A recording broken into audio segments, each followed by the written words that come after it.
In this tutorial, we'll be showing you another feature of your client's quick filter dropdown.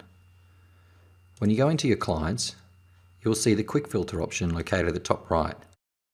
This will show you a list of all of your client tags and communication lists and how many people you have in each list. We can see here that my quarterly update, the icon with the mail, tells me it's a communication list and I have one person on this. The way your quick filter dropdown will work is it will only show you communication lists or client tags that are currently in use.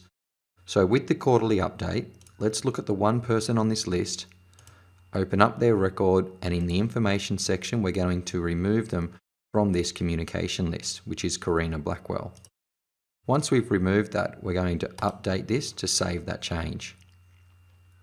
Now that the change has been saved, let's go back to our clients and look at our quick filter, and what you will notice is that the quarterly update has now been removed because there is no clients active on that communication list. So your quick filter option will show you all of the communication or client tags that you have currently being used and how many people are on it.